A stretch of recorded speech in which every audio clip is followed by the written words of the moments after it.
আসসালামু আলাইকুম ও রহমতুল্লাহ। পবিত্র মাহে রমজান। পবিত্র এই মাহে রমজানে অনেকে রোজা করার সাহস পাচ্ছেন না। কেন? গ্যাস্ট্রিকের কারণে আপনি তৃপ্তি মতো সেহরি খেতে পারতেছেন না। আপনার পছন্দের খাবার দিয়ে আপনি ইফতার করতে পারতেছেন না। কেন? কারণ গ্যাস্ট্রিক। আপনি ভাজা পোড়া খাওয়ার সাহস পাচ্ছেন না। অনেকেই গ্যাস্ট্রিকের কারণে বুক ব্যথা করা, বুক চিনচিন করা, খাওয়ার রুচি না থাকা, টক ঢেকুর ওঠা, গড় হজম সমস্যা হওয়া, কোনো কিছু খেলেই গলা দিয়ে খাবার বের হচ্ছে এরকম অনুভব করা, কোষ্ঠকাঠিন্য সমস্যা হওয়া, পেট ক্লিয়ার না হওয়ার সমস্যা ইত্যাদি আরও অনেক সমস্যা আছে। এর মূল কারণ হচ্ছে গ্যাস্ট্রিক।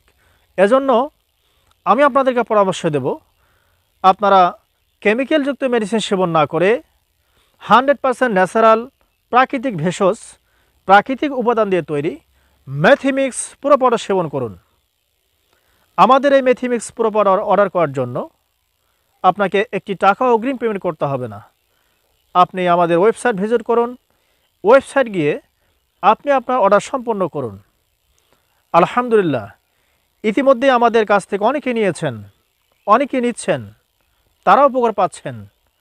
অন্যরা যেহেতু উপকার পাচ্ছেন, আল্লাহ চাইলে আপনি উপকার পাবেন ইনশাআল্লাহ। এজন্য বর্তমান সময় ভাজা পোড়া আপনার সেহেরি তৃপ্তি মতো খেতে গেলে অবশ্যই আমি মনে করব খাওয়ার রুচি বৃদ্ধির জন্য সবচেয়ে উপযুক্ত আমি মনে করি মেথিমিক্স পুরো পাউডার আপনার জন্য উপকারী হতে পারে। আল্লাহ সুবহানাহু ওয়া তাআলা আপনাদের সকলকেই ভালো রাখুক। আসসালামু আলাইকুম ওয়া রাহমাতুল্লাহি ওয়া বারাকাতুহু।